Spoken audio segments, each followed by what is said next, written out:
بسم اللہ الرحمن الرحیم۔ کوئی پریشانی ہو، رزق ہو، بیماری ہو، حاجت ہو، اینی تھنگ، وقت یہ نہ دے این پڑھی آپ نے۔ اللہ کے رسول کے دہنے مبارک کے نکلے ہوئے کلمات ہیں، اس لیے اس میں اتنا اثر ہے۔ پہاڑ ہٹا دے اگر آپ کے سامنے آپ نادیلی کا ورد کرو، بچوں کو سکھاؤ، پریشانیوں میں پڑھو، کوئی پریشانی ہو، رزق ہو، بیماری ہو، حاجت ہو، اینی تھنگ، اس میں نادیلی پڑھو، ٹریولنگ کرتے وقت پڑھو۔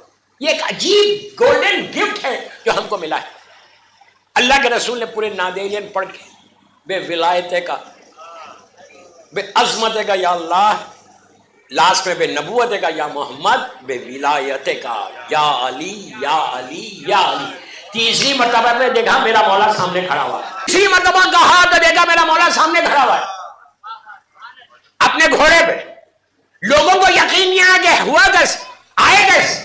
170 کلومیٹر اس زمانے میں ٹریول کرنا تو دن لگ جاتے، گھوڑے پہ جانا ہے تو دنوں میں لگ جاتے، ایک ہفتہ بھی ہو سکتا تھا۔ کمال ہو گیا۔ اب بتایا مولانا کہ میں کیسا مظہر العجائب ہوں، کیسا عجائب کا میں کیسا مظہر ہوں۔ آئے، اللہ کے رسول کو سلام کیا، سرکار نے سینے سے لگایا، لگانے کے بعد پوچھا یا علی طبیعت کیسی ہے، تو کہا آنکھیں آئی ہوئی ہیں۔ آپ نے اپنا لواب دہن آنکھوں پہ لگا دیا، بس صحیح تو ہونا ہی تھا، صحیح تو ہونا تھا، لگانا تھا۔ میرا مولا پہلے سے شیر تھا اور شیر ہو گیا۔ اب اللہ کے رسول نے سر پہ امامہ رکھا، ذوالفقار دی، اب سنو غور سے، ذوالفقار دی میرا مولا جب گھوڑے پہ بیٹھ رہا تھا علم دیکھے تو کہا یا علی جنگ کو جیتنا ہے۔ تو مولا نے پلٹ کے کیا جنگ کو فتح کر کے آؤں، کر کے آؤں؟ تو کہا ہاں یار، بس اب میرا مولا چل، اب آپ میری طرف دیکھ۔ اب تک یہ یہودیوں کو کیا معلوم ہے کہ روز آ رہے روز جا رہے، ایک پریکٹس ہو رہی نہیں۔ آج بھی مسلمانوں کا لشکر ویسی ساتھ ساتھ چل رہا۔ میرا مولا پہنچا خیبر کے فورٹ کے پاس، فورٹ کے باہر کچھ سیکورٹی گارڈز کھڑے ہوئے، فورٹ کے اطراف میں ایک خندق ہے، بڑی گہری خندق گھری ہوئی، اور سارا مسلمان باہر خندق سے ادھر ہی رہتا تھا، کبھی یہ لوگ خندق کو کراس نہیں کرتے۔ لیکن یہ علی مولا پہنچے خندق کے پاس، مسلمانوں سے کہا تم یہیں ٹھہرو، میں ہسٹری بتا رہا ہوں، تم لوگ ان سے کہا تم یہیں خندق کے یہ سائڈ پہ ٹھہرو۔ گھوڑے کو ایڑ دی، میں نے بتایا تھا آپ کو خندق میں گھوڑے کو ایڑ کیسا دیتے، ایک گھٹنوں سے یہ پارٹ سے دیتے۔ اب جتنے رائڈرز ہیں نا ان سے پوچھو، جوکیز جس کو بولتے ہیں، یہ پارٹ سے دیتے، وہ بھی ڈیپینڈ کرتا کہ کس انداز سے دے لے تو اس انداز سے گھوڑا اسپیڈ چلاتا۔ مولا نے گھوڑے کو ایڑ دی، اب گھوڑے کو جانا نہیں تھا، سامنے خندق ہے، لٹرلی گھوڑے نے فلائی کیا اور مولا ایک سیکنڈ کے اندر خندق کو کراس کر گیا۔ اب فورٹ کے دروازے کے پاس کھڑے ہو گئے، جب فورٹ کے دروازے کے پاس آئے، مرحب تو اندر، مرحب کو نیوز گئی کہ آج کو نیا آیا، آج باہر سے بات نہیں ہو رہی، آج دروازے تک آ گیا۔ اس نے کہا خندق، تو کہا خندق کو کراس کر۔ اس کے بعد میرے مولا نے اور ان کو پتا نہیں، اچھا فورٹ کی دیوار پہ ساری اس کی فوج بیٹھی ہوئی ہے، یہودی بیٹھے، اب فل ایکیوب تیر اور نیزوں کو لے کے سب دیکھ رہے۔ مولا نے دروازے کے قریب پہنچے، وہ ڈور کے پاس پہنچنے کے بعد وہاں راکس تھے، پتھر۔ امام نے جو مولا کے ہاتھ میں علم تھا، وہ علم کو پتھر پہ ایسا مارا، ماننا تھا وہ علم دھس گئے، پتھر موم بن گیا۔ میں کوئی سٹوری نہیں سنا رہا، کوئی یہ نہیں سمجھے کہ میں فیری ٹیل سٹوری سنا رہا ہوں، سنی شیعہ ساری کتابوں میں یہ واقعہ مشہور واقعہ ہے، میں اس کو شارٹ کر کے بھیج۔ مولا نے اپنے علم مبارک کو ایسا مارا پتھر، جیسے موم میں زمین پہ دھس جاتا، علم دھس گیا۔ اب سنو، جیسے یہ ہوا وہیں پہ ایک 102 سال کا 102 ایئرس اولڈ ایک یہودی راہب تھا جو باہر کھڑے رہ کے یہ منظر دیکھ رہا تھا۔ راہب ان کو کہتے ہیں، جو میں نے شاید پہلی یا دوسری مجلس میں بولا یہ بات، کہ پرانے زمانے میں، پرانے نبیوں کے زمانے میں، عیسیٰ نبی کے زمانے میں یا یہودیوں موسیٰ نبی کے زمانے میں جتنے ان کے ماننے والے تھے، وہ لوگ کیا کرتے تھے، پوری فیملی کو چھوڑ دیتے تھے، جنگلوں میں چلے جاتے، جنگلوں میں جا کے یا اللہ کی تصویر پڑھتے تھے، مختلف توریت کی انجیل کی تلاوت کرتے، سب چیزیں چھوڑتے، کھانا پینا، جیسا ہمارے پاس سادھو حضرات ہیں نا، اس طرح سے یہ لوگ جنگل اسلام آنے کے بعد سب کو بند کر دیا. رسول نے کہا جنگلوں میں جا کے عبادت نہیں کرنا, فیملی کے ساتھ بیٹھ کے عبادت کرنا, خاندان کے ساتھ بیٹھ کے عبادت. آج حرام ہے وہاں پر جنگلوں میں چلے آنا. تو وہ راہب اس زمانے کے بڑے پائس ہوتے تھے, ان کے سامنے سے پردے ہٹے ہوئے.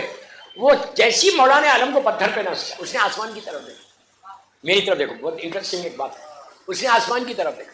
وہ بوڑھا آدمی جلدی مولا کے پاس آیا. مولا تو جوان, ناٹ ایون 30, قریب آیا, آ کے کہا کہ اے نوجوان, پلیز میں ایک جملہ غور سے, اے نوجوان, یہ جو تو نے علم کو پتھر پہ نصب کیا نا, اس میں تیرا کوئی کمال نہیں ہے. نے کہا میں کب کہہ رہا میرا کمال ہے, ہر کمال کا نام علی.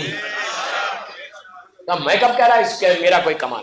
اس نے کہا کہ جوان اس میں تمہارا کوئی کمال نہیں, میں نجومی ہوں, میرے پاس ستاروں کا علم, اس زمانے میں یہ علم بہت کامن تھا, میرے پاس ستارے سٹارز کا علم. آج کبھی بھی تم یہ چکر میں نہیں پڑنا ان کے پاس جا کے ہاتھ بتا رہے, ان کے پاس جا کے ہاتھ بتا رہے. آج ستاروں کا علم ویسا نہیں, لیکن یہ راہب کہتا ہے کہ میں نجومی ہوں, میرے پاس سٹارز کا علم. اس زمانے کی بات کر رہا میں 1400 سال پہلے, اس زمانے میں صحیح تھا. اس نے کہا میرا کیلکولیشن یہ کہتا ہے, میرا کیلکولیشن یہ کہتا ہے, غور سے سنو, کہ ہر 1000 سال کے بعد, 1000 ایئرز کے بعد ایک ستارہ آسمان پہ نکلتا ہے اور وہ گشت کرتا ہے, اور جہاں جا کے ٹھہرتا ہے, جہاں جا کے وہ ٹھہرتا ہے, اس کے نیچے اگر کوئی پتھر ہو, کوئی سخت چیز ہو, لوہا ہو, وہ موم ہو جاتی. تو میرا کیلکولیشن یہ بتا رہا کہ یہ ستارہ اس وقت آسمان پہ بالکل اس پتھر کے اوپر تھا جہاں تم نے علم کو نصب کیا. یہ کمال تمہارا نہیں ہے, وہ ستارے کا ہے. مولا کو کوئی چیلنج کرے. امام علی نے کیا کیا, علم کو اٹھا لیا. ابھی جنگ نہیں ہوئی, علم کو اٹھا لیا, اٹھا کے آگے بڑھے. پلٹ کے پوچھا تیرا ستارہ کیا کہتا ہے, اس نے کہا وہیں پہ. پھر آگے چل کے بولا رائٹ, میں اپنی زبان میں بول رہا رائٹ پہ مڑے, پھر لیفٹ پہ مڑے, چلتے رہے, پھر مڑے. تو اس نے جب 2 یا 3 دفعہ علی مڑتے گئے تو وہ 1 منٹ کے لیے شاک ہوا, شاک ہو کے کہنے لگا اے بندے تم ہو کون, اے جوان تمہارا نام کیا ہے. اس لیے کہ جہاں جہاں تم چل رہے ہو ستارہ پیچھے پیچھے آ رہا ہے. امام نے کہا, وہ کہتا ہے راہب تم ہو کون, کہ جہاں جہاں تم مڑ رہے ہو ستارہ پیچھے پیچھے مڑ رہا. اب امام نے یہاں میں کیا کہا, اپنا انٹروڈکشن وہی کرا جو اپنے بابا کا, میں علی ابن ابو طالب ہوں. تو اس نے کہا یہ علم تو ابو طالب کا تھا کہ میں ان کا بیٹا ہوں. یہ پہلا وہاں پہ پہنچا ہنگامہ مچ گیا اندر فورٹ کے اندر کہ یہ پتھر پہ اس نے علم کو نصب کیا اور یہ کیا اور یہ کیا. اب مرحب تو بعد میں آیا, اس سے پہلے حارث نامی ایک شخص آیا. حارث, اس نے آ کے مولا سے مکالمہ کیا. حارث ایک نہیں, تاریخ میں 2 حارث. ایک خیبر کا حارث جو اللہ کا دشمن تھا, امام علی سے کوئی مطلب نہیں تھا اس کا, وہ اللہ کی وحدانیت کو نہیں مان رہا, رسول کی رسالت کو نہیں مان رہا, وہ دشمن ہے اللہ اور رسول کا. مولا نے بہت شارٹ کر رہا, مولا نے اس حارث کو پہلے مارا. دوسرا حارث کون تھا, وہ غدیر میں آیا, وہ اللہ اور رسول کا دشمن نہیں تھا, وہ اللہ کو بھی مان رہا تھا, رسول کو بھی مان رہا تھا, اس نے حج بھی کیا تھا, وہ دشمن تھا علی کا. کب جب اعلان ولایت ہوا, جب رسول نے کہا من کنتو مولا فاز علی مولا, اب سنو, مولا چلے خیبر کے دروازے کے پاس, مرحب باہر آیا, فل ایکچیوم, لوہے میں تنا ہو, اور ایک نام تھا کمبخت. وہ آیا, آ کے آپ سے پوچھتا ہے, میرے مولا سے پوچھتا ہے کہ تم کون ہو, نام کیا ہے تمہارا. ابھی مولا جانتے تھے کون سا نام بولوں اس کو. اللہ کی ہر صفت کے مظہر کا نام علی ہے, نہیں سمجھے آپ لوگ, ہر صفت کا مظہر ہے علی. مولا جانتے تھے کہ اس کو بولوں کون سا نام, اس کو علی نہیں بولا. اس نے کہا کہ نام کیا ہے, تم ہو کون, جو میرے وقت تم جانتے نہیں میں مرد ہوں. علی نے کہا تو نہیں جانتا میں کون ہوں, you should know who I am. تو اس نے کہا کہ تم جانتے ہو میں کون ہوں, اس نے کہا میں نہیں جانتا. نام کیا ہے, مولا نے کہا میرا نام حیدر ہے. حیدر. تو اس نے کہا تمہارا نام حیدر ہے, امام نے کہا ہاں میرا نام حیدر ہے. ایک لمحہ رکا, رکے کہا، اب میں اپنی لینگویج میں بول رہا کہ بھائی حیدر چلے جاؤ یار، کیوں لڑنے آئے مجھ سے؟ میں اپنی زبان میں بول رہا، تاریخ میں نہیں ہے یہ کہ میں تم سے نہیں لڑوں گا۔ علی نے کہا کیوں نہیں لڑے گا؟ کہا بچپنے میں میں نے خواب دیکھا کہ شیر مجھ پہ حملہ کر، میں نے اپنی ماں سے بولا، ماں نے کہا کہ بیٹا تو بڑا ہو کے پہلوان بنے گا لیکن حیدر نامی سے نہیں لڑنا، حیدر نامی سے نہیں لڑنا۔ مولانا نے کہا کہ ٹھیک ہے تیری مرضی، پھر اسلام قبول کر لے۔ اس نے کہا نو وے آئی کانٹ۔ اس نے کہا، مولانا نے کہا کہ اسلام نہیں قبول کرے گا تو پھر تو جنگ ہوگی، گفتگو ہوئی۔ اس نے کہا اوکے حیدر تم اسٹارٹ کرو، لیکن وہاں پہ بھی شیطان نے بہت بڑا رول پلے کیا، ہر جگہ کرتا تھا کمبا۔ اس لیے تو میں بولتا ہوں ڈرو اس سے، یہ مت سمجھو کہ تمہارے پاس نہیں آتا، ہمارے پاس آتا ہے، ہماری لڑکیوں کے پاس بھی آتا ہے، لڑکوں کے پاس بھی آتا ہے، خوبصورت ہینڈسم بن کے آتا ہے۔ اور یہاں پہ اس نے کیا کیا، مرحبا یہ بول کے پلٹا، شیطان آ گیا سامنے۔ آگے کیا تم پاگل ہے کہ دنیا میں ایک ہی حیدر ہے؟ جو تیری ماں نے بولا تھا کوئی اور حیدر ہوگا، تو واپس جائے گا تو عورتیں کیا بنیں گے؟ تیرا پورا اپنی لینگویج میں بولا پورا ڈیمانڈ گر جائے گا، چلا جا اس سے۔ پھر آیا، جب اب آیا اس نے کہا کہ حیدر تم بار کرو۔ مولانا نے کہا میں کبھی نہیں کرتا، میں تم کو دو آفر کر رہا ہوں، تم اسلام قبول کر لو، اللہ کی وحدانیت کو مان لو، رسول کی رسالت کو مانو، تمہارا میرا کوئی جھگڑا نہیں، میں واپس چلا جاؤں، صرف اسلام قبول کر۔ پوری زندگی میرے مولانا یہی مشن تھا کہ اسلام اسلام اسلام، اللہ کی وحدانیت اور رسول کی رسالت، کہ ان کو مان لو میں چلا جاؤں۔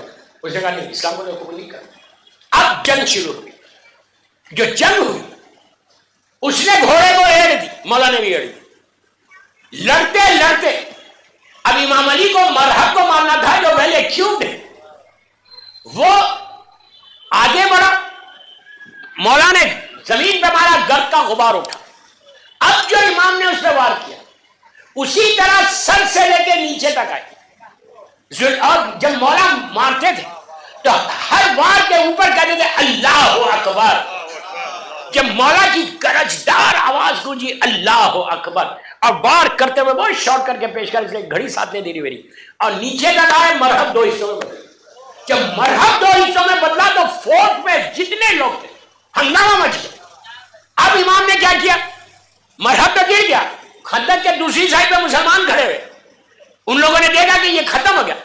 مولا نے وہ خیبر کا جو فورٹ کا دروازہ ہے، میں آپ کو پکچرز بتا سکتا، وہ سالڈ پتھر کا دروازہ تھا، سالڈ سٹون ڈور، جس کے بارے میں مشہور تھا کہ 40 آدمی پش کرتے تھے تو کھلتا تھا، اور 40 آدمی پش کر کے اس کو بند کرتے، ایک ہی دروازہ کھلتا تھا، ایک ایسا فورٹ تھا، وہ ان کی شان تھی یہودیوں کی۔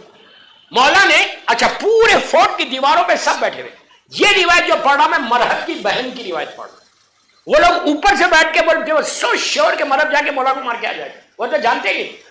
امام نے وہ جو فورٹ کا دروازہ تھا، ایک دروازے پہ دروازے کو ہلایا، پہلے دھکا مارا، آگے پیچھے ہوا، امام نے 2 انگلیاں اپنی یہ 2 انگلی ڈالی، 2 انگلی اس سوراخ میں ڈالی، ڈال کے ہلانا شروع کیا۔ سارے لوگ شوق سے دیکھ رہے یہ ہو رہا کیا، ہلایا۔ اس کی مرحب کی بہن بولتی ہے کہ ہم لوگ بلندی پہ بیٹھے ہوئے پوری وہ کمپاؤنڈ وال کے پتھر کے اوپر، اور اس شخص نے ہلایا، اتنا ہلایا کہ پورا فورٹ ہلنے لگا۔ اس کے بعد امام نے ہلا کے 2 انگلیوں میں اس دروازے کو نیچے سے فاؤنڈیشن سے اٹھایا، اٹھا کے ایک دروازے کو اپنے ہاتھوں پہ لے لیا۔ جب امام علی سے پوچھا گیا تھا مسجد کوفہ میں کہ میرا مولا سوکھی روٹی کو توڑنا اپنے ہاتھ سے بڑی مشکل سے، تو لوگوں نے کہا مولا خیبر کا دروازہ اٹھا اور ایک روٹی نہیں توڑ سک رہے۔ امام نے کہا یہ میری قوت ہے، وہ اللہ کی قوت ہے، قوت پروردگار کا مظہر ہے میرا مولا۔ اچھا اب جب دروازہ ہل گیا، پوری فوج بھاگی، یہودیوں کی فوج بھاگی، اتنا مال غنیمت ملا کہ مسلمان امیر ہو گیا، پیسے والا ہو گیا خیبر کے بعد۔ اب آپ سنو، اب اصل بات، جب یہ آگے بڑھے، مولا نے دروازے کو اکھاڑ دیا، اور مولا اکھاڑ کے خندق کے پاس آئے پیچھے۔ مسلمانوں نے کہا اب ہم کیسے آئیں گے، سارے ڈرپوک، امام علی گھوڑے کو دے سکتے، یہ تھوڑی دے سکتے تھے۔ علی نے جب وہاں پہ بھی کرم کیا، اب میری طرف دیکھو، یہ بھی میں تاریخ اسلام سے پڑھا، امام علی نے دروازے کو خندق کے اوپر ایک برج بنا دیا، دروازہ اپنے ہاتھ میں پتھر کا اتنا بڑا، مسلمانوں کا لشکر کراس کر رہا تھا، اس خندق کو کراس کرا تھا ایسے برج، امام علی خندق کے دروازے لے کے کھڑے، کچھ مسلمان جو اپنے آپ کو اوور سمارٹ سمجھتے تھے بعد میں بڑے بڑے سورما بن گئے، یہ لوگ دوڑتے ہوئے آئے اللہ کے رسول کا، غور سے سن، اللہ کے رسول کے بعد آگے کہا یا رسول اللہ غضب ہو گیا، پورا لشکر اسلام علی کے ہاتھوں پر اور علی کے ہاتھ اس دروازے کو اٹھائے ہوئے، اگر علی کے ہاتھ سے دروازہ نیچے گر جائے تو پورا لشکر خندق ختم ہو جائے گا، آپ روکیے۔ رسول نے پلٹ کے کہا تو علی کے ہاتھوں کو دیکھ رہا، علی کے پیروں کو دیکھ۔